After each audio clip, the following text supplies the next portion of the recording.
Our next session is going to be on religious establishment.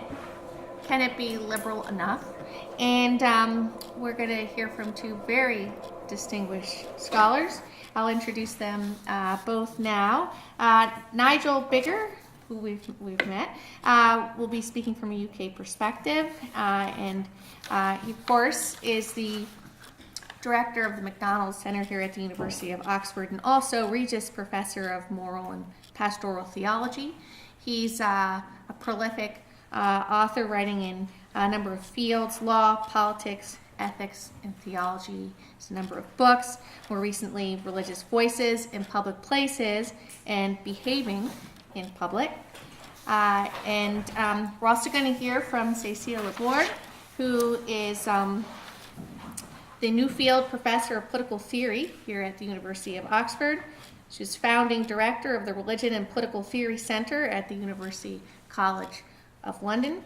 And she's also a prolific author. She's written in the fields of republicanism, liberalism, and religion, theories of law and the state, and global justice.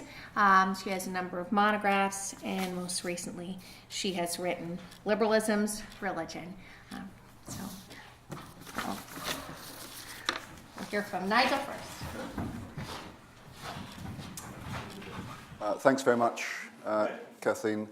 Before I start, let me just say, in response to Al's message, to ask Peter to take the warm and grateful thanks of this conference back to Al when you get home. Thank you. So, I'm going to try and persuade you in the next 30 minutes that the establishment of the Church of England is a good thing and that it's liberal enough. Now, those of you who know me know that I am, in fact, an Anglican priest.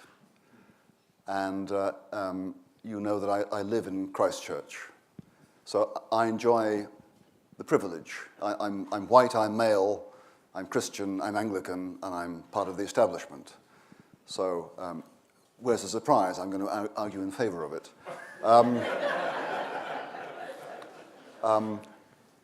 I merely ask you to put that all aside and take my arguments on its merits. Also bear in mind that among my ancestors, I count one who took up arms in Scotland to oppose the imposition of the Episcopalian liturgy, and I have another ancestor who was arrested in County Meath in Ireland for preaching without a license. So I have a little bit of sympathy for those at the sharp end of establishment, even though I get to enjoy its privileges now. So I intend to argue that the kind of religious establishment that currently operates in England is compatible with liberal rights to religious freedom and political equality.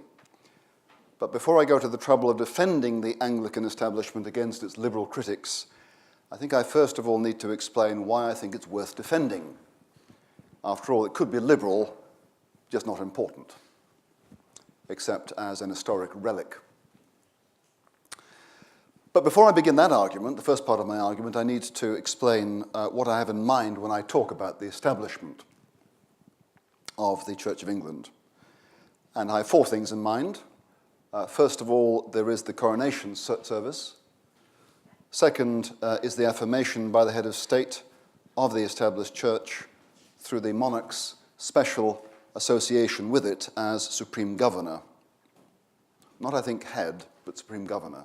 Jesus is the head. Her Majesty just the supreme governor. Third comes the sitting of Anglican bishops in the upper house of Parliament. And finally, there is the Church of England's privileged position in state education.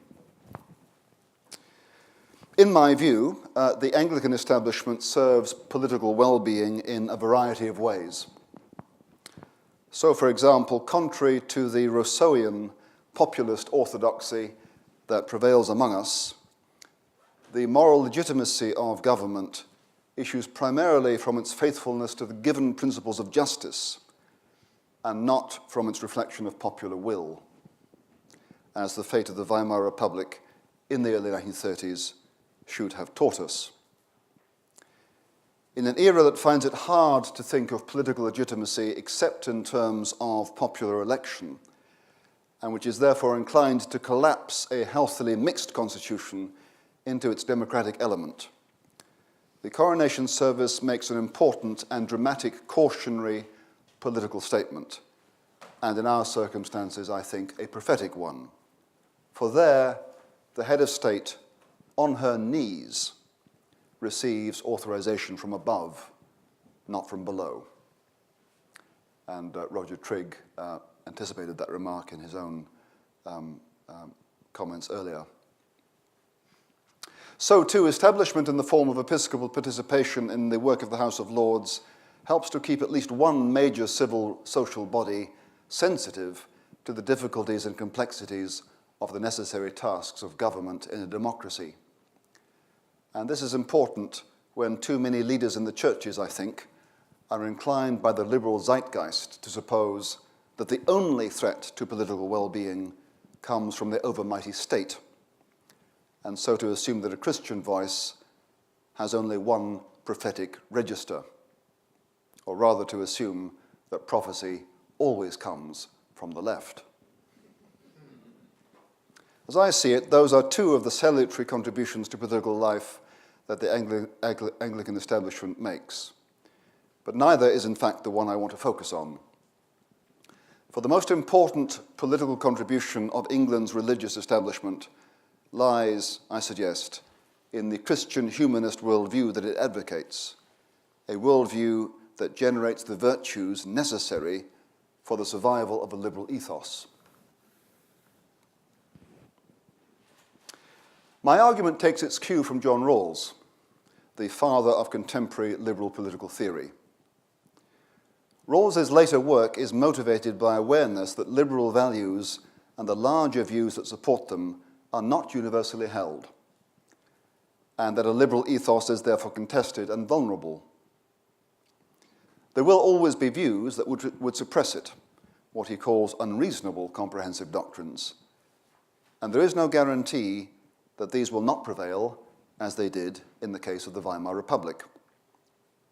The virtues of tolerance, of being ready to meet others halfway, of reasonableness, and of fairness comprise political capital that can depreciate and constantly needs to be renewed. Consequently, Rawls tells us, and I quote, "The problem of stability has been on our minds from the outset." So a liberal point of view is not neutral. It's not a view from nowhere.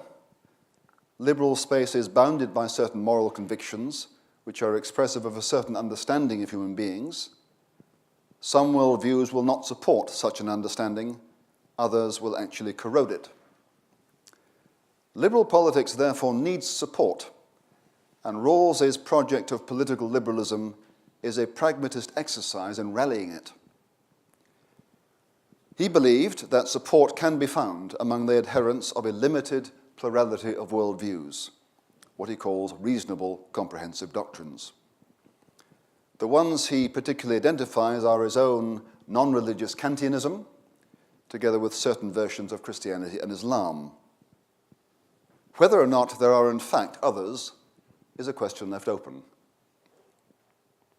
Whatever its membership, this limited plurality of reasonable comprehensive doctrines supports an overlapping consensus about the principles that should guide lawmaking and public policy in a liberal society that comprises a diversity of visions of what makes for a good life.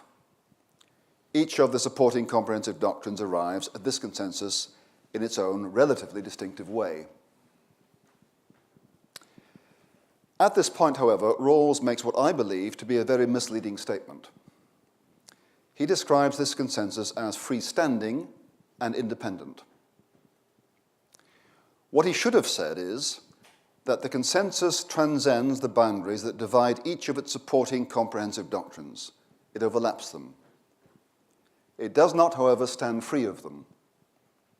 For apart from this limited collection of particular worldviews and anthropologies, the overlapping ethical consensus makes no sense, exercises no authority, and commands no loyalty.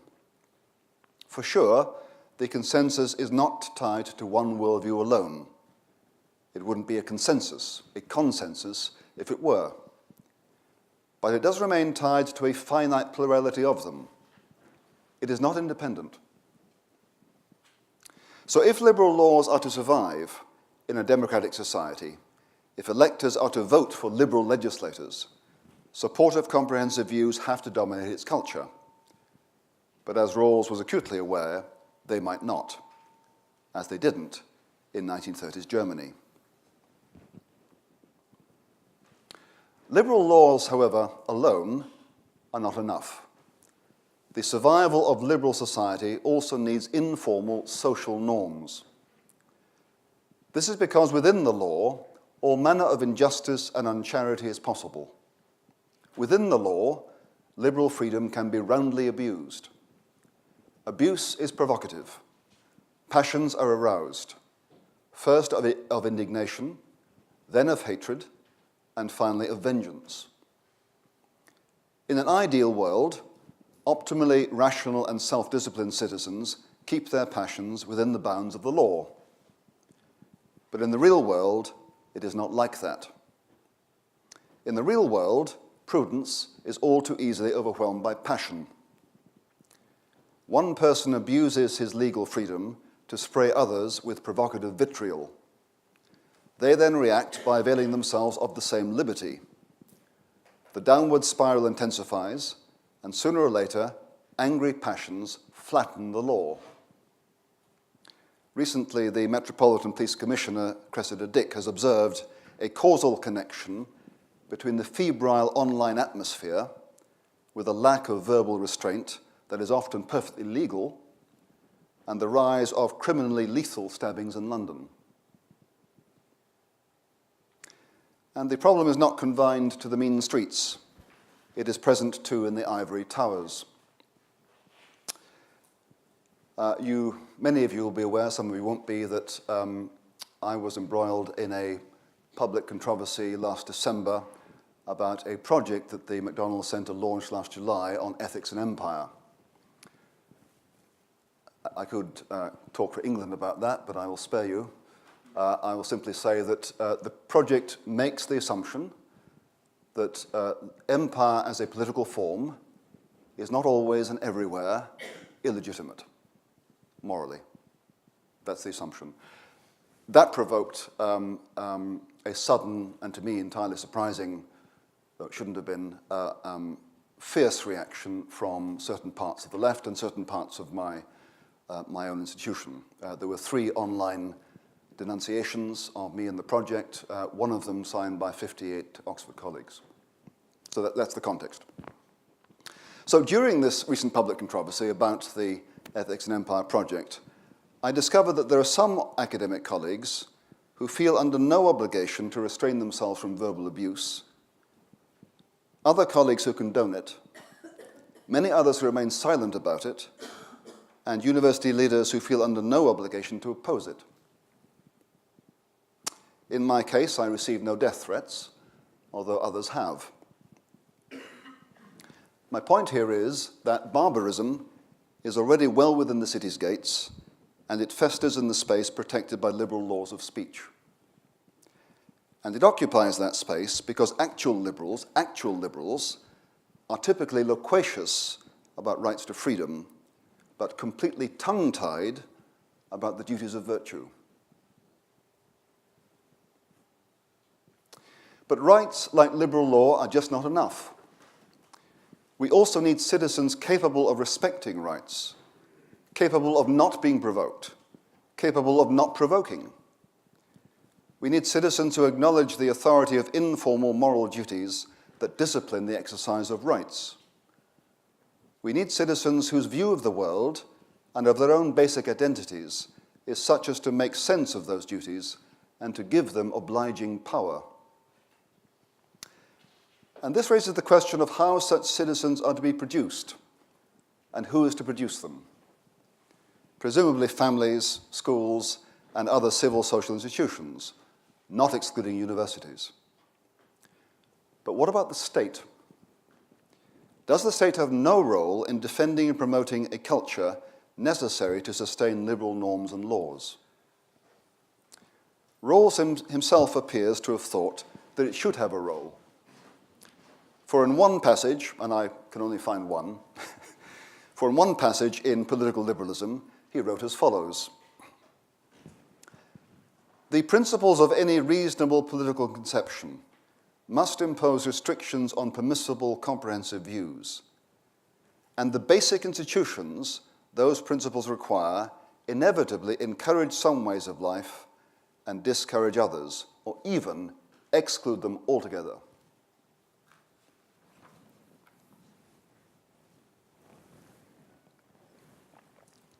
One way in which the state can promote a dominant culture that is supportive of liberal norms and laws is to privilege, in some fashion or other, one of the more or less reasonable comprehensive doctrines. And this, I suggest, is what the English and then British states have done by establishing the Church of England. As an expression of Orthodox Christianity, Anglicanism is essentially humanist in its creedal affirmation of the special dignity of human being made in the image of God, a dignity that is intensified by God's assumption of human flesh in the Incarnation. According to this high vision, human beings are not merely the random result of the blind operation of physical forces, nor their activity simply determined by genes or chemistry, nor their asserted significance just so much desperate whistling in the enveloping cosmic dark. No, in Christian eyes, humans are the creatures of a benevolent divine intelligence which has striven through natural evolution to bring about beings who flourish in freely understanding and investing themselves in the good of the world. As Christian, the Church of England promotes a vision of human dignity. More specifically, it promotes a vision of the dignity of the individual. Starting with the call of Abraham out of Ur of the Chaldees, proceeding to Moses leading the Hebrews out of Egypt, intensifying with the Old Testament prophets, and reaching its climax in Jesus, the Christian scriptures tell a story of human beings called by God to stand out from, apart from, and even against their own people, against the popular mass, in the name of what is true and just. That's to say, the Christian scriptures recommend human being in the form of courageously responsible individuality. As the political theorist Larry Siedentop has recently demonstrated, there is sound historical reason to suppose that the liberal West's exaltation of the individual, albeit not always so responsible, is attributable to its Christian heritage. The Christian individual, however, understands herself to be a creature, not a little Hobbesian or even postmodernist God. As a creature, she stands in a world whose physical and moral order precedes and frames and judges her choices, thereby dignifying them with meaning. As a finite creature, she is limited in knowledge. As a dishonest sinner, she is willfully blind to inconvenient knowledge. For both these reasons, therefore, she needs to heed the testimony of other individuals who might teach what she doesn't know or might correct what she doesn't want to know. The Christian individual, therefore, is bound to listen, to inquire, to consider that she might be mistaken, to contemplate that the other might be right. For her, therefore, dialogue, be it in the classroom or in social media or in Parliament, is not the occasion for the egotistical display of wit, for the scoring of clever points, for rhetorical distortion and manipulation, for provocative insult, or for the domination of the weak by the strong. Rather, it is about the common searching out of the truth and common deference to its authority.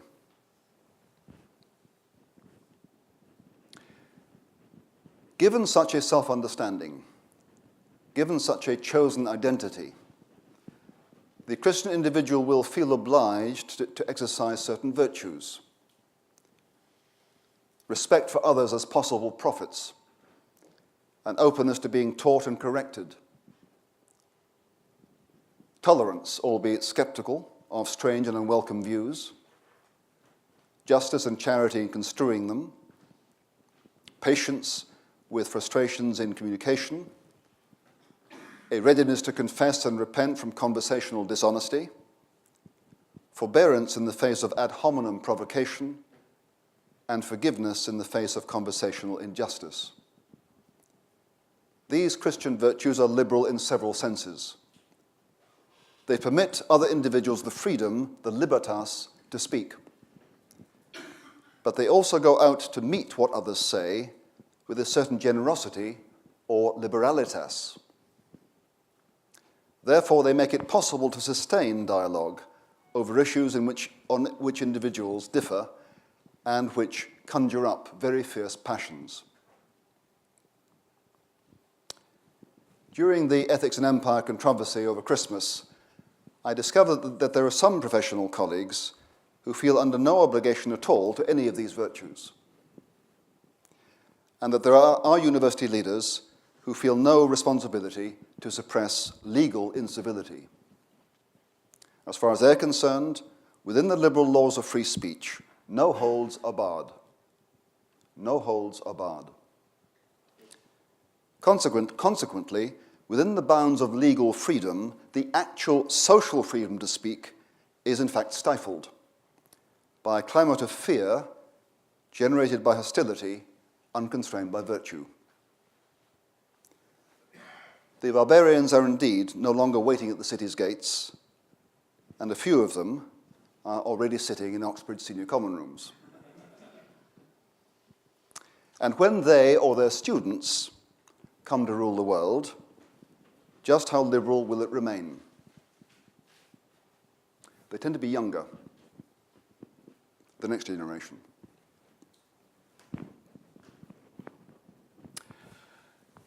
As I see it then, the establishment of the Church of England is one important way in which the British state can promote a culture that generates the virtues necessary to actualize freedom of speech. But can such a public privileging of a particular religion be compatible with liberal rights to religious freedom and political equality? I believe it can. And this is the second part of my argument. In the course of the 18th and 19th centuries, the penalties for religious nonconformity in England, penalties whose rationale was mainly the defense first of Protestant liberty and then of constitutional government, these penalties were gradually lifted and non-Anglicans were permitted entry to universities, the armed services, and public office. The result now is that there is no public office in England that determines either law or public policy which may not be filled with non-Anglicans or non-Christians or unbelievers. Indeed, given a fairly recent finding that 63% of Americans would be less likely to vote for a candidate who doesn't believe in God, an agnostic or atheist today has a greater chance of becoming Prime Minister of the UK than President of the US. Except on the point of a formal institutional separation of church and state, contemporary England meets Nicholas Walterstorff's criteria for a liberal democratic polity, namely that, and I quote, "The state must not differentiate in its treatment of citizens on account of their religion or lack thereof, and there must be no differentiation among citizens in their right to voice in the conduct and personnel of the state on account of their religion or lack thereof." End of quote. Prima facie evidence that the Anglican establishment is compatible with religious freedom is furnished by the support that many members of minority faiths give it. Indeed, Tariq Madood has claimed that it is, and I quote, "a brute fact that not a single article or speech by any non-Christian faith in favor of disestablishment can be found."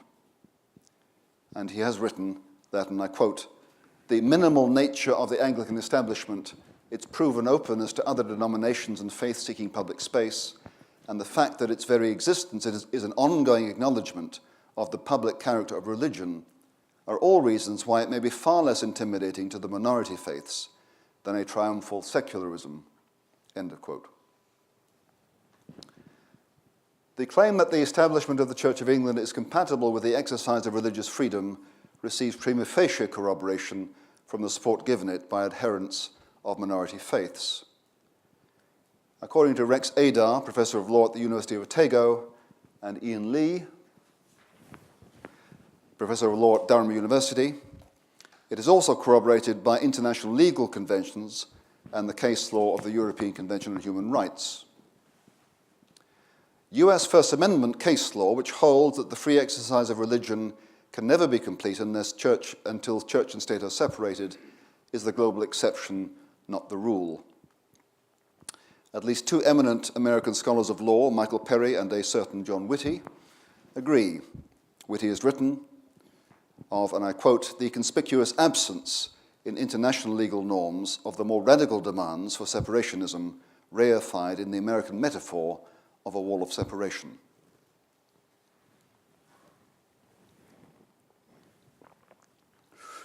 That said, most US commentators regard the establishment of a particular religion as entailing a necessary offense against the equal dignity of nonconformists.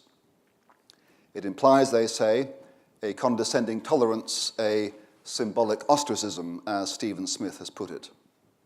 Martha Nussbaum, I've just finished reading Cécile's book this week, and she quotes Martha Nussbaum as saying that religious establishment is like a slap in the face, such as a noble would give a vassal. It's that kind of humiliation. So, slap in the face or ostracism. I would say this, wouldn't I? But I disagree. I can quite understand that the constitutional privileging of a Christian worldview might prevent some non-Christian or non-theistic citizens from fully identifying themselves with the constitutional order. But such a degree of alienation falls a long way short of ostracism, or even slap in the face, I think. Moreover, a measure of alienation is surely inevitable, since there is no political constitution with which citizens of a plural society identify universally and absolutely. There can be no such thing as a public order that is morally, anthropologically, and metaphysically neutral. One way or another, it has to commit itself, and in so doing, it is bound to alienate some citizens more or less. Monarchists will be irked by republican institutions, Republicans by royal ones. Communitarians will be irked by individualistically liberal institutions, liberals by communitarian ones. Secular public institutions that decline to make any theological affirmation need not be intentionally atheist, yet they're still not neutral. They can't avoid implying that theological affirmation is unimportant for political health. But many theistic citizens, not least Muslims, will disagree strongly with that implication and feel somewhat alienated from the studiously agnostic silence of public space. This alone, however, does not give such citizens sufficient good reason to feel that they're being constitutionally ostracized.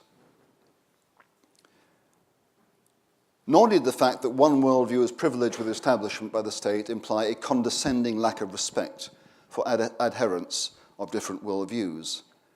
As Adar and Lee have argued, an historic religion that is supported more or less actively by a majority of citizens and which performs valuable social, educational, and cultural functions might deserve certain privileges. An equal treatment that stands on cogent grounds in the public good does not necessarily amount to an offence against the equal human dignity of citizens. Inequality can still be equitable. Now, it tells in favour of this argument that Martha Nussbaum, who is a proudly American opponent of religious establishment, inadvertently corroborates it, I think. On the one hand, she holds that in affirming a particular religion as orthodox, a state necessarily reduces dissenters to second-class citizens, denying their basic equality and sanctioning dignitary affronts in the symbolic realm. And she says, our American fixed star is that no religious orthodoxies are admissible. Her solution is essentially Rawlsian, and I quote, the hope is that public institutions can be founded on principles that all can share, no matter what their religion. Of course, these institutions will have an ethical content, prominently including the idea of equal respect itself, but they shouldn't have a religious content, end of quote. This amounts to Rawls's overlapping consensus, comprising a set of allegedly freestanding moral principles endorsed by a variety of comprehensive doctrines. That's on the one hand. On the other hand, and without any visible embarrassment, Nussbaum admits that respect for individual conscience does not mean that every religion and worldview must be equally respected by government. Extreme views which contradict or threaten the very foundations of the liberal constitutional order and the equality of citizens within it must be resisted, certainly if they seek to find practical embodiment, but even if their mere verbal expression becomes a threat. And she writes, such views will not be able to present their views in the political sphere on an equal basis with other ideas. Nevertheless, Nussbaum herself believes that in such a situation, people, as distinct from their menacing deeds and words, people are all respected as equals. Nussbaum fails to notice two things here. First, that as I've suggested in the first part of this lecture, liberalism of a certain Hobbesian or maybe postmodern kind itself poses a mortal threat to the culture necessary to sustain a liberal constitutional order. And second, that her own preferred polity would itself establish a liberal egalitarian orthodoxy from which dissenters are bound to feel somewhat alienated. Some of them might even feel that their dignity is being affronted. According to Nussbaum herself, however, they should not, since it is only their views and not their persons that are being discriminated against. Ironically, therefore, she confirms that an established orthodoxy of some sort is actually inevitable, that some are bound to find themselves more or less on the wrong side of it, and that contradiction, even suppression of dissent, need not amount to an offence against equal dignity.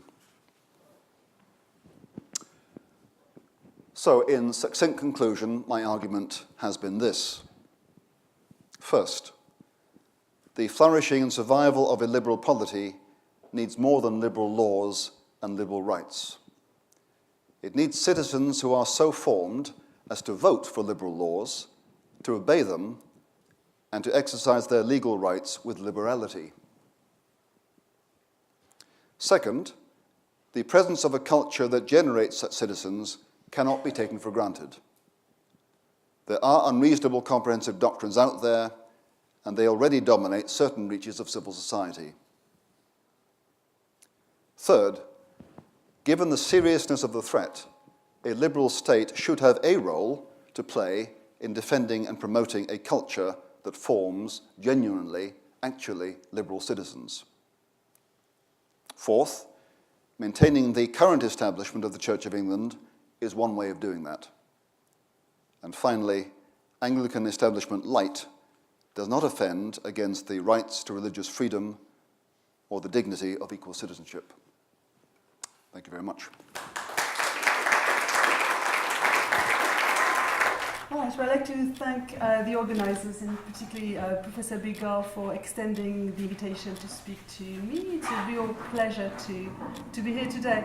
My only regret is that I'm going to have to catch a train at 6 o'clock, because my daughter is in an end of school year performance in London at 8. So I will have to escape. I'm sorry about that. I didn't anticipate the delay. So two implications. One is I will try to speak less long than I expected to, so perhaps 20 minutes, so we have some time for questions. But the second implication is if I don't answer your question and I run away, it's not because of your question. So I'm very happy to engage later by email or in any shape and form, but don't take it personally if I literally run away from this room. As I said, I have a train at 6 o'clock. Okay, so in this talk, I aim to do two things. First, to offer an assessment of a religious establishment according to liberal standards. So I'm not sure this will be a view from France as advertised in the program. So my own theory is rooted in a broadly Rawlsian liberalism, but it's also compatible with liberal republicanism, for what it's worth. And second, in the second part of my paper, I like to offer some thoughts on how this bears on Nigel Biggar's thought-provoking reflections on Anglican establishment, which is shared with us just now. Okay, So part one. So what, if anything, is wrong with religious establishment? So there is a common view in a liberal political philosophy influenced by Rawls as well as by the separatist constitutional tradition of the USA, according to which religious establishment is incompatible with liberalism. So the thought is that modern societies are characterized by the fact of pluralism, so people have profound yet reasonable disagreements about the good, and therefore political authorities should be neutral about such disagreements. So political authorities should seek to pursue public justice and not side with any particular conception of the good. So on this view, the formal recognition and privileging of one religion by the state directly violates liberal neutrality. Okay, so what are we to make of this theory? So I think it needs to be corrected and refined at crucial points. So I think we need, at the very least, to know how exactly religious establishment violates neutrality if it does, and why neutrality, or what kind of neutrality, is in fact a valuable political ideal. So there are two steps in the inquiry which I pursue in my book that Nigel just mentioned. I show you, it's got a nice cover, so this is it. It's called Liberalism, Religion. So the first step is to say neutrality is only a second order value, so it's rooted in and justified by deeper moral ideals, and these are, I argue, more complex and more plural than is often assumed. And the second step is to understand why religion, or what about religion, is incompatible with the pursuit by the state of these moral ideals. So in the end, we get a more complex picture of the relationship between religious establishment and liberalism. So in my book, I argue that US or French-style separation of church and state is not the only permissible liberal model. But I also argue that not any form of of state recognition or religious establishment meets liberal standards.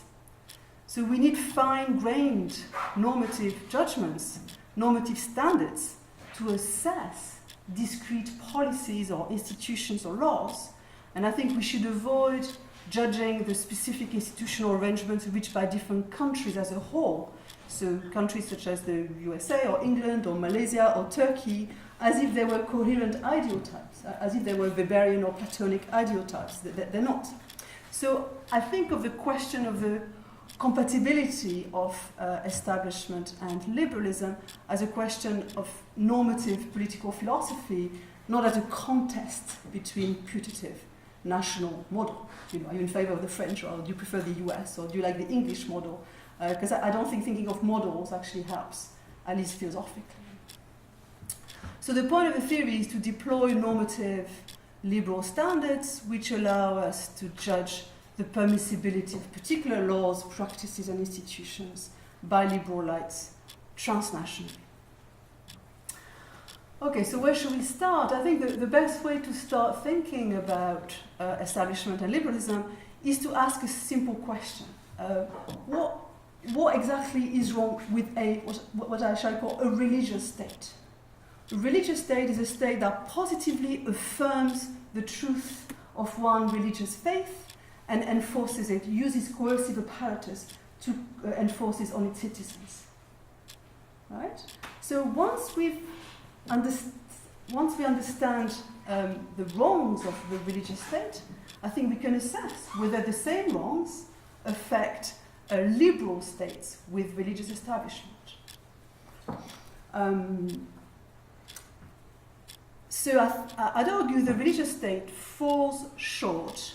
So first we identify what's wrong with the religious state, and then we see whether the same wrongs affect liberal state establishment or not. Right? So that's That's the method, if you like. So I'd argue the religious state falls short of liberal standards in 3 ways, which I call public justification, personal liberty, and civic equality. So let's start with public justification. So here the thought is that a religious state does not provide its citizens with reasons that are accessible in democratic deliberation. So if I'm a Christian citizen in a Muslim state, or if I'm an atheist in a Christian state, and the state justifies coercing me by appeal to the truth of the Quran or the Bible, I am not respected as a democratic reasoner. There is someone who can engage in public deliberation about the justness of laws with others. So the thought here is that a class of reasons, while intelligible, are not accessible in public reason, and they cannot form the basis of democratic engagement. Now note that I'm not saying that the public justification argument bars citizens, or indeed religious associations, from bringing religious arguments in the public sphere. On my view, it doesn't. So, on my view, only the state and its officials are under an obligation to justify state coercion by appeal to public, i.e., accessible reasons. Citizens and civil society organizations can bring any argument they think relevant to public deliberation. Nor am I saying, like as many liberal philosophers of public reason do, that moral disagreement itself is a problem for the justification of state policy. I think disagreement about both justice and the good is inevitable in pluralistic societies. But we should distinguish more clearly between disagreeing and not understanding, an epistemic situation where we have no shared standard for engaging with that disagreement. So one implication of this accessibility criterion is that not all arguments about the good of religion, including its public benefits, are barred in public reason. So forms of religious establishment that are not justified by the truth of the established religion might be permissible. So there might be accessible justification for establishment. So that's the first point. Let's go back to the religious state. Second wrong of the religious state has to do with personal liberty, right? So you might think a religious state doesn't respect the personal liberty of its citizens. It coerces its citizens to comply with a comprehensive conception of the good religious life. But of course there is an intimate connection between personal liberty and liberalism, and this connection very much emerges out of the struggles for religious toleration. So a liberal state, at the very least, should respect the rights of all its citizens to live their lives by their own religious lights, or according to their own ethical and moral standards, as long as they don't infringe the rights of others. So we should apply a similar criterion to states with religious establishment. They will be legitimate by liberal lights if they do not infringe the religious rights and personal conscience of their citizens. Now, to be sure, identifying what pertains to the personal liberty of individuals as opposed to what pertains to the public ethics of the state is not straightforward. The hard cases involve what Kent Grünewald has called boundary problems. So, abortion, euthanasia, animal rights, where we're not sure what respecting the rights of persons means, because we're not sure which living beings count as persons in the first place. And I think these are profoundly hard cases for liberal neutrality. The third wrong of the religious state is more difficult to pin down, and that's one that Nigel referred to in his own talk. So I've lost my page. It is this. A state may offer accessible reasons for establishment. It may respect the conscience and equality and religious rights of its citizens, but it might still fall foul of a third criterion, which is a distinct ideal that of civic equality, or equality of respect towards its citizens. So to see this, imagine a version of a segregationist state. So that's one that gives all its citizens the same formal rights, but maintains a strict principle of equal but separate. So African Americans in some southern states had the same rights to travel on trains as whites, but blacks and whites had to use separate carriages. And of course, in this case, the wrong of segregation clearly goes beyond the specific rights and entitlements enjoyed by individuals. It has to do with the expressive message of second-class citizenship that is conveyed even by merely symbolic establishment, or merely symbolic separate treatment, so in that case. Okay, so here the interesting question about states with religious establishment is the extent to which they can be said to fail at the bar of civic equality. Whether the promotion of one religion by the state, which is otherwise liberal, signifies to non-adherents and dissenters that they are not treated with equal respect. So that's the key question. And I'd argue that whether it does or not really will depend on specific context and situations. I don't think you can generalize here. So one thing is clear, I think, and I think here we agree, so that the wrongness of symbolic endorsement can't be merely a function of subjective alienation. Right? So the fact that people feel unhappy or dissatisfied or alienated by what their state does or looks like or says, this may be an epistemic indicator of civic inequality, but it cannot constitute civic inequality. So we're going to need more objective criteria of rightful alienation, so to say.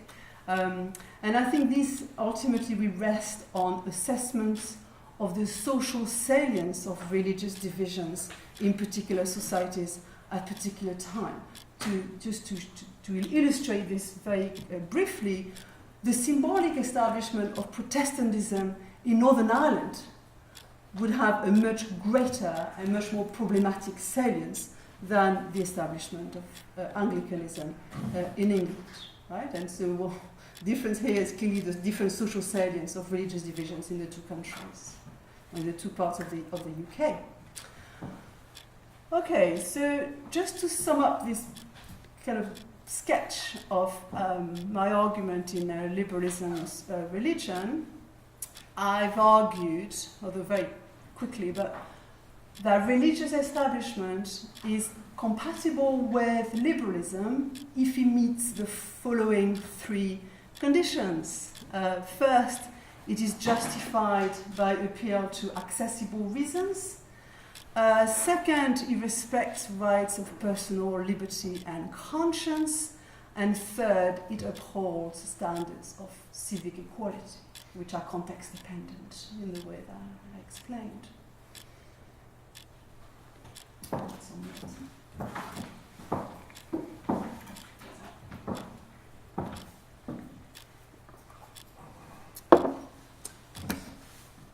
Okay. So I now turn to the arguments that Nigel presents in favour of Anglican establishment in a piece he wrote called "What is the Good of Establishment?" And we've heard some of these arguments outlined for us just before. So to be clear, I don't mean to take a position in favour of or against Anglican establishment in total. Right? As I indicated when I started, the point of my theory is not to give us reasons to adopt or reject wholesale national models of church-state relations, because I think they're internally complicated and complex, but I want to identify the relevant normative criteria we should use when judging particular institutions, practices, and laws in different contexts. So Nigel's defense of establishment is bold, I think, and unusual because it avoids the two common arguments, I think, that one often hears in this country, one you could call the kind of Burkean negative argument. You know, if it ain't broke, why fix it? So the kind of small c conservative argument for it. And the second argument is the kind of ecumenical argument. Right? The Anglican Church really is an ecumenical church. It's a national church serving the whole community. But Nigel's defense is actually much more substantive than that. So he doesn't pursue the Burkean or the ecumenical route. He defends the privileging of one religion over others for substantive reasons. So not merely the symbolic recognition of the church's traditional or social mission. So the question of whether this defense is compatible with liberalism is a particularly acute one, I think. So I want to consider 5 arguments for establishment presented by Nigel, and then I'll tell you what I think about that. So the first one is that there is no neutrality of the liberal state. The second argument is something like Anglican Christianity is a humanist tradition that can positively sustain liberalism. The third one is religious establishment adequately protects religious rights. The fourth one is unequal treatment doesn't imply a lack of civic respect. And the last one is establishment makes space for religious voices within the state. So I'll discuss them in turn. I hope I have time before I have to run for my train. Okay, so first argument, there's no neutrality of the liberal state. So, as I suggested earlier, I have some sympathy with some of that thinking, but I would rather say that neutrality is more circumscribed than many liberals think. So, in particular, I do not think that commitment to the abstract tenets of liberalism, freedom and equality and so forth generates one unique model of state-religion relations. I think we agree on that. So there is scope for reasonable disagreement, right? So it might be that the French model and the US model and the English model are all legitimate by liberal light. So that's all fine, I think. But I think it doesn't follow that, and I quote from the article, that liberal is a relative term, and only totalitarian societies are simply illiberal, others are more or less liberal. End of quote. So I'm less sure about that. Because one consideration that Nigel adduces to that effect is that no society can be fully inclusive, and that all societies have their heretics. So liberal societies, for example, are illiberal in their treatment, say, of critics of homosexuality. So if the argument is that liberal states are not ethically agnostic, and that they take a stance about what is tolerable and what is not tolerable, I think that is correct. I think liberal states are not agnostic in this sense. Liberal neutrality is not moral relativism. It entrenches substantive rights of liberty and equality for all. So insofar as critics of homosexuality seek to deny homosexuals the right to personal liberty that pertain to all, then they should be prevented from acting on this belief, just as militant atheists should be prevented from acting on the belief that all religious believers are irrational or stupid and must be persecuted. So liberal societies, like all societies, must deal with those who violate their basic norms, and I think that's fine. And I think the rhetorical analogy with the idea of the persecution of heretics might not be helpful here. Right? So the non-neutrality of the liberal state is justified when basic rights are at stake, and there is no paradox of neutrality, I don't think. Okay, second argument is, so Anglican Christianity is a humanist tradition that can positively sustain liberalism, and liberalism needs to be sustained by one such tradition. That's the argument. So Anglican Christianity is a plausible candidate in England, as are perhaps Kantian atheisms or ecumenical Christianity in other countries. So they're all plausible tradition, and you just pick the one that suits your country better, something like that. So I think this is a thought-provoking argument. Just make a few remarks. I just make one remark.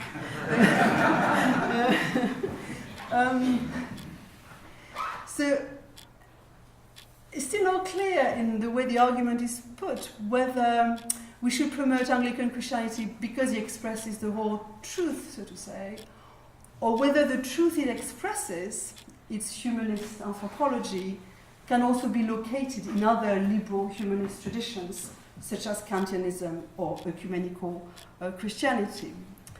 So if it's the former, this to me sounds straightforwardly incompatible with political liberalism, which denies that the state must affirm any comprehensive truth.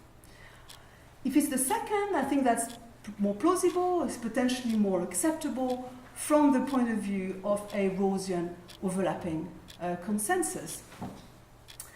The problem, I guess, is that in pluralistic societies, there is not likely to be an overlapping consensus over the specific contours of the humanist anthropology that Nigel appeals to, a fact that he himself concedes. So public morality will likely be rooted in thinner ethical principles of equal rights. So I agree that they are often indeterminate regarding profound questions of personhood and cognate problems, but I don't think these issues affect the core intuition of political liberalism, which tries to settle most questions of public justice by appeal to shared principles of rights. So the key point, I think, is that the secular state is not an atheist state, and nor does it promote what Nigel calls an anomic, egoistic, consumerist liberalism. It is rather a state that remains silent about deepest truth. So it is an agnostic state in that sense, I suppose. It remains silent about deeper truth, but only because that's the way to protect the basic rights of persons to find their own path to the truth. So there's a deep connection between a kind of non-establishment and a religious liberty. Which takes me to my third point. Here's the argument that religious establishment adequately protects religious rights. And as Nigel writes, the privileging of a particular religion is compatible with the liberal right to religious freedom. And I very much agree with this. So Anglican establishment is compatible with full and equal rights of conscience and religion for Roman Catholics, Jews, Hindus, and non-believers. Now there is, of course, one exception, which concerns the rules of accession to the throne, which discriminates against Roman Catholics. So I'm inclined to think that this is a minor, indeed trivial, breach of liberal principles. I personally see little reason to apply principles of equal opportunity to an institution based on hereditary succession in the first place. So my Republican instincts might tell me that a monarchical institution is at odds with the equality of status that should pertain to a free society, but I will not insist that my being prevented from becoming the next queen in itself violates my basic rights. So I'm with Nigel on this one. Now, more interesting is argument 4, which is the stuff about civic respect. Right? So the thought is that unequal treatment does it imply lack of civic respect or not? So here Nigel rejects Martha Nussbaum's view, which he mentioned, which is popular in the US, the view that symbolic religious establishment reduces dissenters to second-class citizenship, even if it doesn't violate their rights.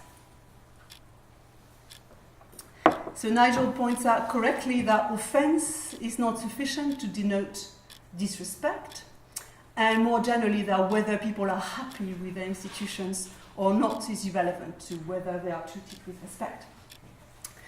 But still, he somewhat paradoxically appeals to evidence provided by Tariq Modood and others that members of religious minorities such as Muslims do not dislike Anglican establishment, as well as evidence that the British citizenry as a whole remains attached to establishment, to conclude that religious establishment is not unpopular and therefore it is legitimate. So there's a conundrum here, right?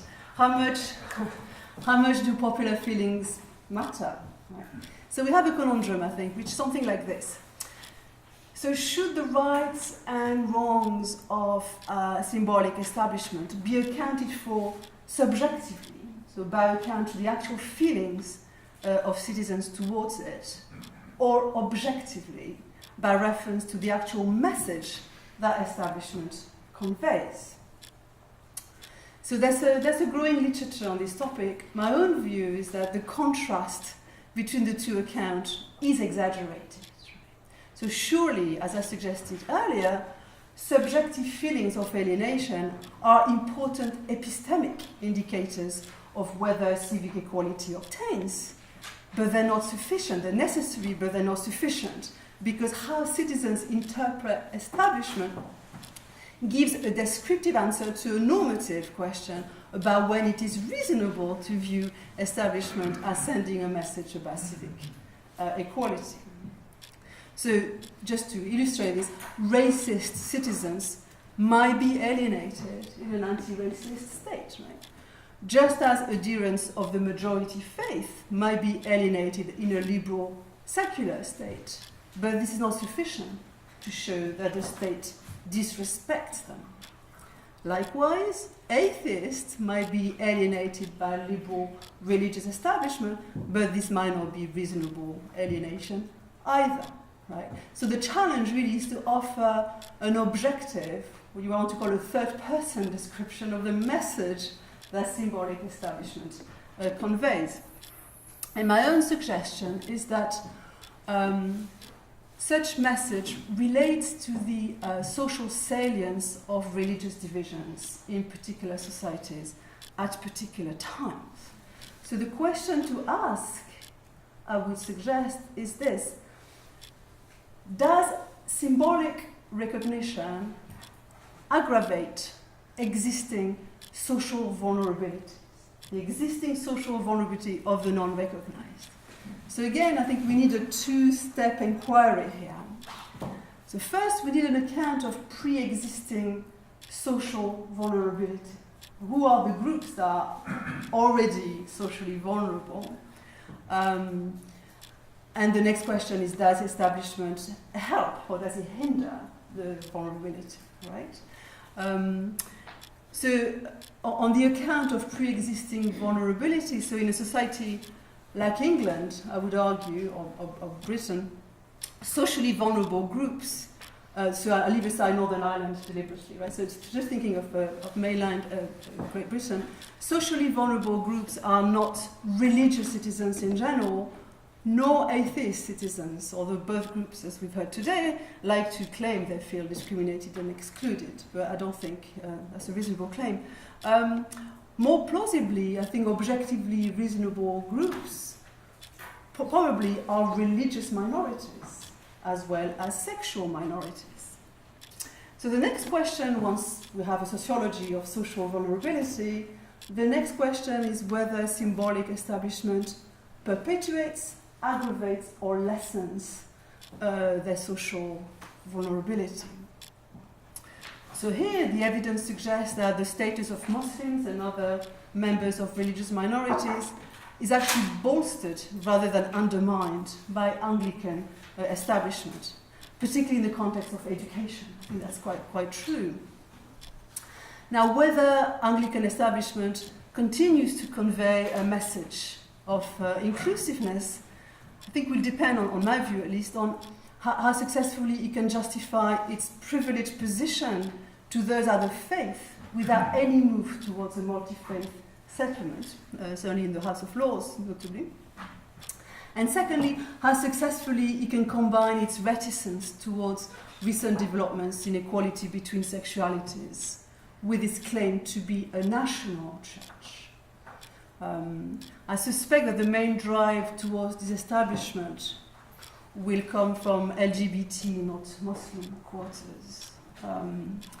Because if the church and the state's messages about sexuality equality diverge too much, I think this might objectively undermine the equal status of LGBT persons. So at the moment, the church offers a blessing rather than full marriage to same-sex couples. And I think that's fine. As a church, it has a perfect right to do that. But possibly, if it's a private church or if it's disestablished, I think it's much harder for a national church to refuse to provide services to all couples in a state that otherwise recognizes equal marriage. So I'd argue that's where the trick about thinking about equal citizenship, I think probably the challenge will become more plausibly from the LGBT community than from Muslims and Jews. Okay, and I'm nearly there. So final argument. This is about establishment makes space for religious voices within the state. And Nigel argues that their presence, notably in the House of Lords, counterbalances party orthodoxy and the kind of majoritarianism that obtains in the House of Commons. So unelected Anglican bishops in the House of Lords are one element in a complex theory of representation that is grounded not only in merit and election, but also in corporate wisdom and social plurality. So whatever we think of the argument, it strikes me that it's an argument not for establishment, but for multi-establishment or multi-faith establishment, that I think Nigel himself concedes. Because if what is proposed is the extension of privileges to other, not only to other religious groups, but also to other civil social bodies, then the debate is not so much about the legitimacy of Anglican establishment, as it is about the proper representation and accommodation of various kinds of social, cultural, and ethnic diversity. And in fact, critics of establishment, such as Bob Morris from UCL, have argued that establishment has provided the framework for the accommodation of religious difference and multiculturalism in the UK. But this, it seems, points towards a different kind of liberalism than the one Nigel has in mind, which explicitly demands religious privilege, not multicultural accommodation. So in the end, then, I suspect that disagreements about religious establishment are rooted in deeper disagreements about what liberalism is and what kind of liberal one should be. Thank you.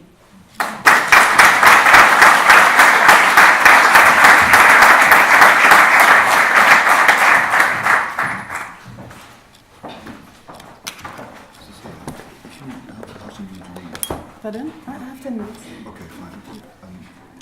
Is there a question for Cécile first? She's leaving 10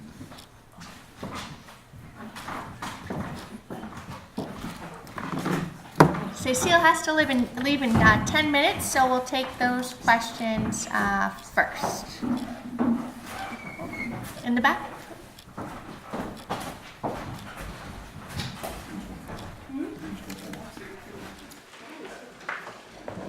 Thank you very much for those energetic and oppositional presentations. The language you use consistently is Anglican establishment. Anglicanism is a global communion, only a tiny fragment of which is established within the territory of England. And I wonder whether the anomalies that flow from that can be dealt with without undermining the thesis that you've been making, Nigel. I said something this morning about the disestablished church in Wales. We have a non-established Anglican church in Scotland. We have an established Presbyterian church in Scotland. The Supreme Governor of the Church of England transforms into a Presbyterian member whenever she goes north of the border. I also wonder, perhaps, I gather there was a wedding this weekend, and the presiding bishop of the Episcopal Church of the USA was present at St. George's, Windsor. Does that show creeping establishment of the Episcopal Church in the USA?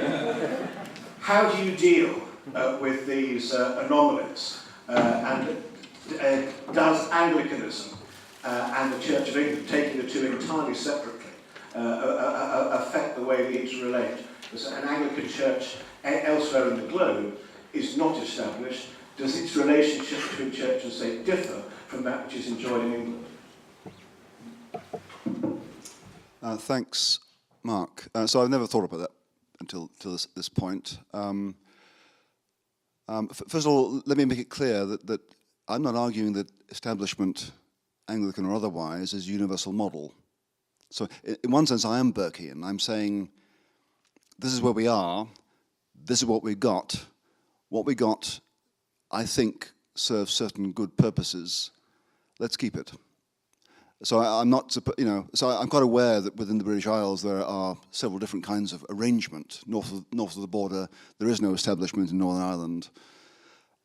So I'm not disturbed by the kind of ad hocery of it. It's quite British. I am concerned about what could be lost. In that sense, I'm conservative. I guess maybe in what you've said, and we need time to talk about it. Are there implications of other arrangements that make what I propose incoherent? I don't know. I need to see that. So at the moment, I'm interested in your question. Not quite sure what to make of it. I'm not too disturbed by it yet. But that's maybe just because I don't understand it. But we'll have to talk further. Can I just make a brief comment about it? I think there's a tension between the universalist ambitions of the Anglican Church and the fact that it is the established church in England. And I think those tensions are very visible in the difficulties that the church has in producing their teaching document on sexuality, right? Because the Anglican South clearly has views on sexuality and its role within Christianity, which are slightly at odds with what I guess the majority of Anglicans in England would want to. And so I think the real challenge is to keep the church together. But the way to do that might be that it will lead to the disestablishment in England, because, as I said, if the church's position on those issues is at odds with state law, then it seems to me the argument for disestablishment will be hard to resist. So I think there's a real tension here.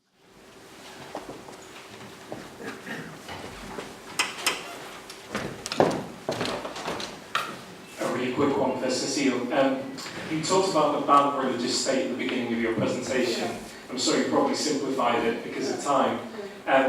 The state that you described seems to be quite a large state that positively coerces its citizens to some extent. Do you believe it's possible for there to be a good religious state that is a small state in the sense of letting citizens get on with it? So is the normative ideal of that state the key as to whether it's bad or good for liberalism's sake? Because surely all states have a normative ideal of some sort.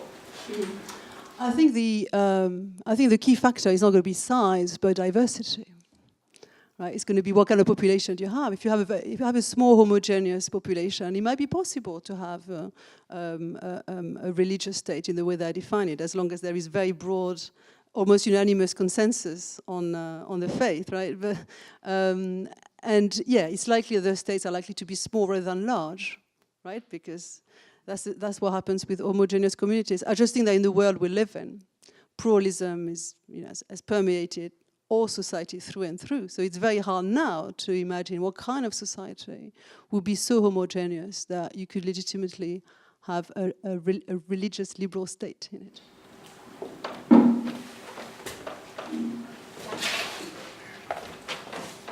Thank you for these wonderful presentations. I wanted to speak to your fourth issue of social vulnerability and the worry that it sets up a heckler's veto problem.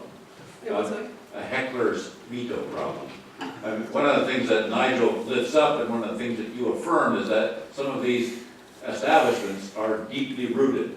Nigel concedes it's a Burkean argument, and one can say the same thing about Lutheran establishments in Scandinavia or Orthodox establishments in Greece and the like. And the thought is these are ancient, long-standing traditions that are being reflected in the current arrangement of religion-state relations. And the difficulty of the social vulnerability argument that you lay out as a concern or even an impediment under liberal logic is that it does privilege the heckler veto, and it does allow a small group with a particular interest that feels excluded on the strength of that feeling of exclusion to veto a long-standing establishment that may be centuries deep.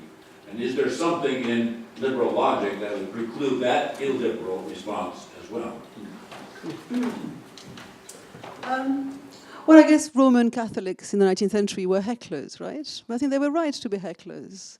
So you need to have indicators that something is wrong. It might not be that something is actually wrong, and they might just be hecklers, but it might be that certain kinds of exclusion, even especially rooted in a long established tradition, might be just wrong. And I think, so you're asking what kind of what kind of limits are there within the theory to stop that happening? I try to articulate third-party standards, which are broader, more general standards to distinguish between rightful alienation and just ridiculous snowflake-style alienation. Right? But I think we need both. That's the point. We need to be sensitive to what people are saying and how they're perceiving certain institutions and practices. But we also need to take a step back and have a reasoned assessment of whether that expresses a reasonable exclusion or not. We need both, and I think that's more or less unavoidable. And we live in societies of hecklers. I think that's. It's always been the case, by the way. That's not new. The necessary accommodation of the heckler is not the disestablishment of religion necessarily.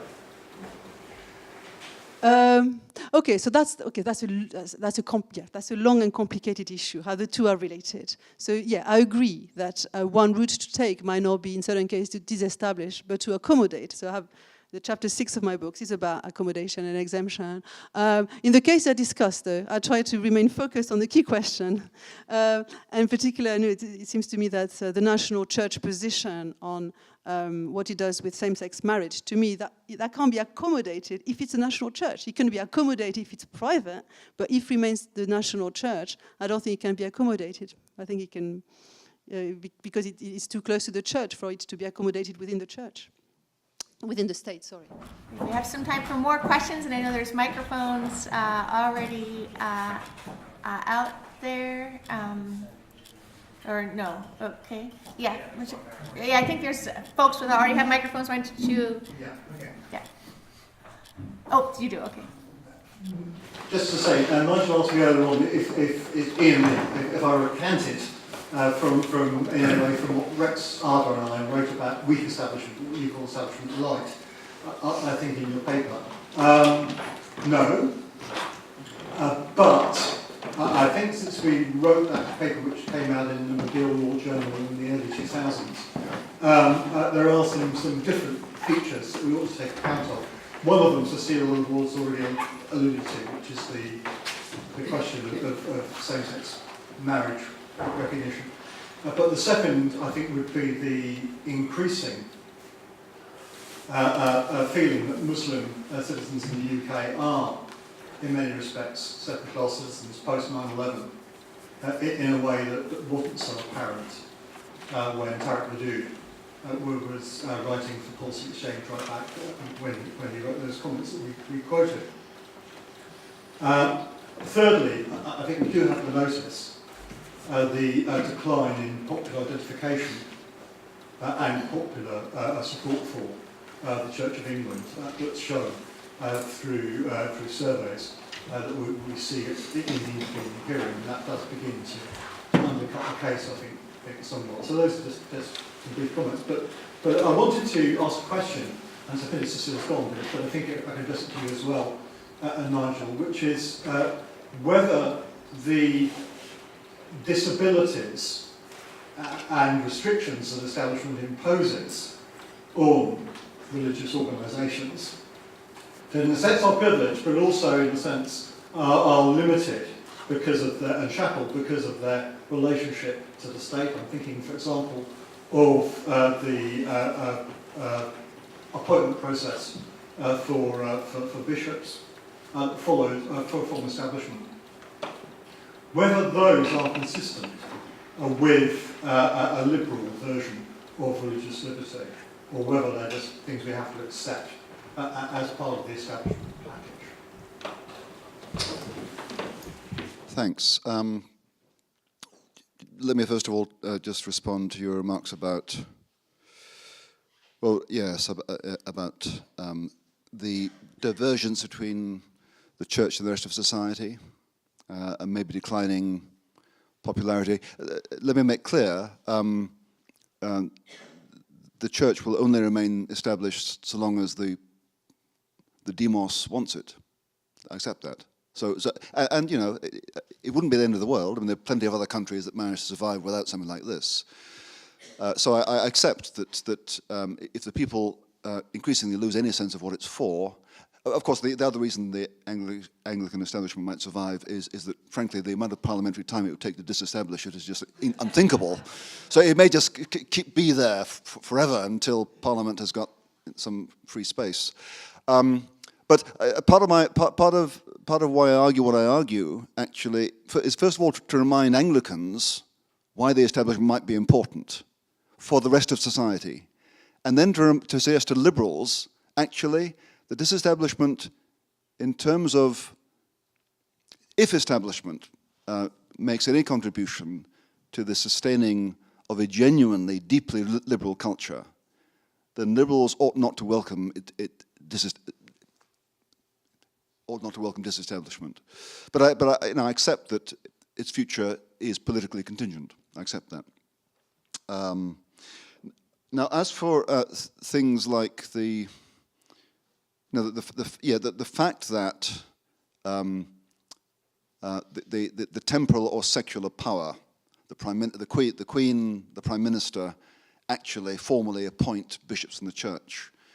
Now, one reason to object violently to that, and it has been objected, is, of course, the idea that the Church should not be independent, that secular interests might determine the leadership of the Church. It is a real problem. And if I thought that it was a substantial problem, namely that the state was interfering in improper ways in church governance, then I would be worried about that. But my sense is that the Church has been effectively independent since the 1920s, that the involvement of the Prime Minister in episcopal appointments is almost entirely formal. And I'm not sure I don't know, I don't want to put this forward as a wholesale justification for what seems like a suspect anomaly, but I do remember reading about Reformation history and how secular rulers concerned about public peace, not least public peace between different Christians, interfered in the Church. Let's say in the Netherlands, to stop zealous kinds of Calvinists seizing the state to persecute other kinds of Calvinists. So, although I care about church autonomy, I also am sensitive and appreciative of secular government's responsibility for public peace. And in that sense, I'm not immediately allergic to secular government's nominal control of the Church. But I suppose it depends on what that control actually amounts to as to whether I get bothered about it. At the moment, I'm not bothered about it. We have a number of hands out there. Does someone have a microphone over it? Okay, all right, we'll start with you, and then I'm going to work back, because the fellows were waiting a long time in the back, so we'll start with the microphone, and then we're going to work back and forward, because that's how they've come up. Thank you. As someone who works for the Church of England, I also have skin in this game, without the privileges of living at Christ Church. I just want to suggest that there might be something less philosophical and more historically contingent about the nature of English Anglicanism that's made it especially fitted to the kind of role as an established church that you've mapped out, Nigel, because we're not a state church in the Lutheran Nordic sense. And just picking up Cécile's point, the Swedish church had to embrace same-sex marriage because the state had done so. A comment in the Church of England is that it's only about 20 years since Section 28 was repealed, which penalised the teaching that homosexual relationships were the same as marriage. And so if we were to be blown doctrinally hither and yon in accordance with the state, I think that makes a really interesting question about what being an authentically Christian church would be. But my point is really that since the Reformation, which you just alluded to, and certainly probably since the Elizabethan settlement, the Church of England has always been a coalition church and never a corporate church. And we live in an age where the corporation is treated as the paradigm organisational model for everything. And this is why successive archbishops of Canterbury rail against the fact they have so little power. They're not the CEO of Church of England PLC, because their job is actually to hold together, as indeed mine is, at least three warring parties, each of whom believes they are the authentic Church of England. And we have the joy of the Bear Garden of General Synod coming up in July. That will be borne out on the floor of Synod. And it's a kind of article of faith of those of us who work for the institution that the English Anglican Church, at any rate, is most itself when those three traditions are held in tension, and would cease to be itself if any one of them wiped the floor and pushed the others out. And that strikes me as extraordinarily congruent with your model of an established church as a kind of school for these civic virtues of believing you might be wrong and things like that. So I'd be very interested in any thoughts you have on the peculiar history of English Anglicanism, which we've only exported in part to other countries, to pick up Mark's point, that has fitted it to establishment, which is maybe why we still have it. Thanks, Malcolm. Yes, I'm very sympathetic to that. I mean, I'm aware, maybe not aware enough, of those periods when the established church has been party to the severe persecution of nonconformists. So my church has sinned, but being a Protestant, I expect nothing else really. Even the church is imperfect, and at least we admit it. But that said, the origins of the church, unless my high school history was completely misguided, I mean, Queen Elizabeth, for the first 20 years, resisted attempts by Puritans to Puritanize the church because she did not want the kind of sectarian warfare that appeared on the continent. And God bless her for it. The only reason things got tougher for Catholics was the Papal Bull of 1570, which made Elizabeth a tyrant and fair game for any Catholic assassin, and there were Catholic assassins, which failed. Then the Spanish Armada. In other words, the persecution of Catholics was closely bound up with defense of Protestant liberty against imperial Catholic threats, which isn't to say that subsequent decades or centuries of disability for Catholics was warranted. But I mean, I have some sympathy. There's something true about the Anglican Church as an attempt to create a limited liberal space within Christianity. And then, of course, later, after the Civil War here, the Protestant establishment becomes associated with constitutionally limited government against French absolutism. Okay, so and one of my heroes is the local fellow Lucius Carey, who ran the Great Chew Circle 10 miles north of Oxford, which is associated with the so-called, I guess, the rationalist ecumenical stream of Anglicanism, which I discovered in the 1870s was lauded by no less than Matthew Arnold as one of the precursors of Victorian liberalism. So it's not the whole story about the church, but it is a real part of the story. Okay, in the back, and let's make questions as short as possible because we've... Okay, so two very quick questions, Nigel. So you made an instrumental argument about the way the Church of England shapes citizens, makes virtuous liberal citizens. So it looks like for that kind of argument to work, we need evidence that it's doing that. And there's a worry that it's doing it less than it did because of the decline in influence of the church socially. So this is different to the support question that you mentioned in response to Ian Lee. It's about whether it's actually shaping those citizens in that way. So what evidence do we have that it is, to a sufficient extent, for your argument to succeed today? And then the second thought would be, as a nonconformist, isn't there a worry that your argument, because it's instrumental and about kind of civil religion, blunts the mission of the church? So this comes out in some of Cécile's comments about the way that if the establishment of the Church of England is going to remain within the bounds of liberal legitimacy, there are things the church can't say and can't do. And so isn't there a worry that in terms of the mission of what the church should be, qua church, establishment actually blunts it?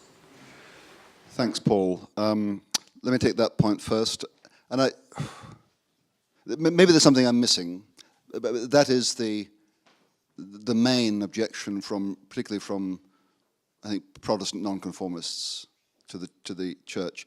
And it may well be in time past that was the case. In my lifetime, I'm not aware of archbishops of Canterbury being at all shy about telling the government what it thinks of it. Whether it's Archbishop Runcie, Margaret Thatcher, whether it's Rowan Williams against Blair or whatever. I'm not aware of the Church's established state tying the tongue of the Church. I mean, the Faith in this City report with the Thatcher government really didn't like.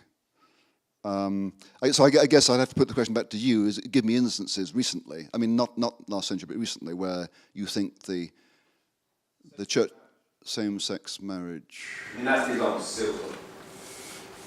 There are things the Church can't say. It's going to say Okay. But the Church at the moment on same-sex marriage occupies a very uncomfortable position, but the official position is that it will not bless same-sex marriages. Now, well, if you believe it shouldn't, then you must think it's being prophetic. I don't know if you do. Certainly, it's uncomfortably out of kilter with general culture. But doesn't that count against your argument? Because now we're being eccentric and prophetic. Okay, fine. But that was your was that your first point or second one? What was the first point again? It's instrumental to the evidence. Oh, I see. Yeah, no, that's fine. So it may be that, and I'm aware that my description of what Christians believe, Christian humanism, and the generation of liberal values is ideal. In other words, I wish the Christian Church was a constant shining example of this, and of course, in our history we haven't been. Can I prove the Church's influence now? No, I can't. I just think given what we hear every time we recite the creed, every time we get on our knees, every time we confess, and the amount of time we hear about humility and love in the Scriptures, I'd be surprised if it didn't have an impact on some of us. It certainly has had on me, and I hope it has a lot more. And maybe if the general population realized how important it is, how important the ethics are, they might give the theology a benefit of doubt. And frankly, most members of the Church haven't a clue what they think about the doctrine of the Trinity. I can just about be sensible on it. Most people are attracted to the Church because they intuit there are good things going on here, and they may, they are right. So let's sell that more, is my view. All right, so I think there's at least 3 questions out there, and Nigel, maybe we can collect them. All right, so moving from back, can you raise your hands again? Yeah, okay. And I know there's up front here in the blue, and there might be another. Going back to those barbarians at the gates, no one who wasn't familiar with the outlines of the story might guess from Nigel's presentation that the barbarians actually lost. Indeed, they were routed, humiliated. And it seems to me that the religious establishment, as they did anything apart from Nigel suffered some bruises and wounds and fell from over there. But if you look at sometimes on battle, you have to wait until the evening to see how glorious the day has been.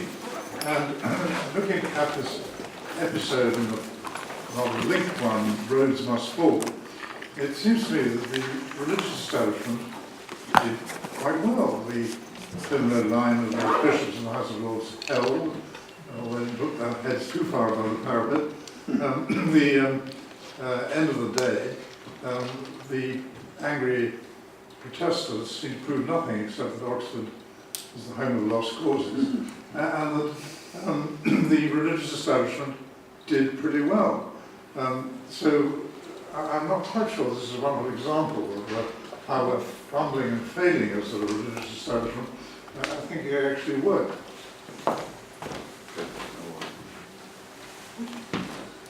Sylvia Carver, I know you graduate from Heathrow. The Catholic Church has a philosophy of subsidiarity. and that is where the decisions are supposedly taken at the lowest level that is appropriate. May not be used a great deal, but it is a well-known principle. Would that help at all with the problems within the Anglican Church, where decisions could be taken in separate countries? And are there any other questions to collect at this time? Everyone's good. Okay. First of all, Jonathan, yes, my perception is the barbarians lost that one, except, let me just underscore, I think, in my thinking, the challenge of nourishing and sustaining a thickly liberal culture that produces actual liberals who know how to behave, not simply by exercising their freedom, but doing so with a certain liberality. That, for me, is a challenge that faces us, because I see lots of people who like freedom and lots of people who don't know how to use it well and use it abusively within the law. And I don't want to exaggerate it. The people I have in mind who inhabit Oxford and Cambridge, they're a small group, but they are younger. But the other thing I noticed was the silence of my colleagues. And I did, in fact, write to two institutions in which one person who was extremely abusive on Twitter, who occupies a readership in Cambridge, to say, what are you going to do about it?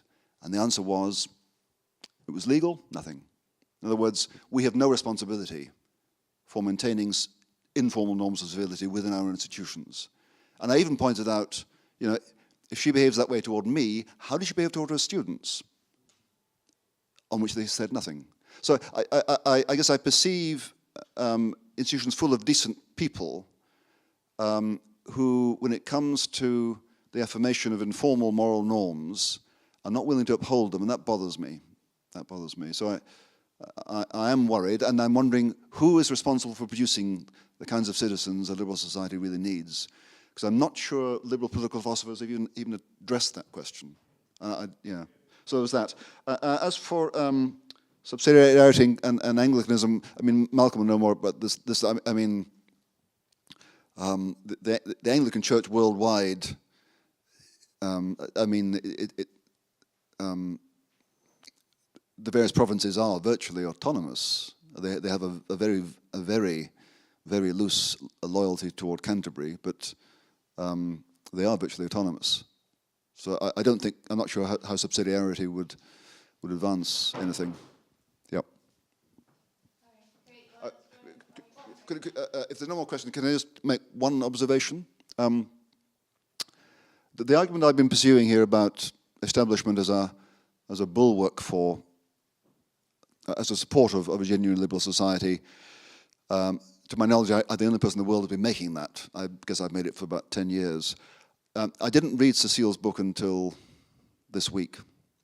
And I just find it remarkable that Cécile, from the French Republic, has come up with an argument as a liberal political philosopher, which is not at all unsympathetic to my view. And in fact, if you read her book, at one point she maps out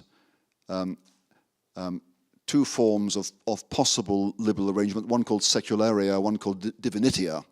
And there is a form of religious establishment she regards as meeting all the criteria for being properly liberal. And she agrees this is an ideal type, but she does say that she thinks the current Anglican establishment approximates divinitia.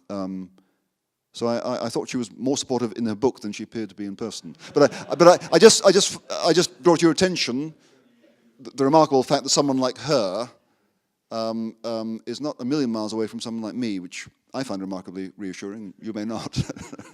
All right, great.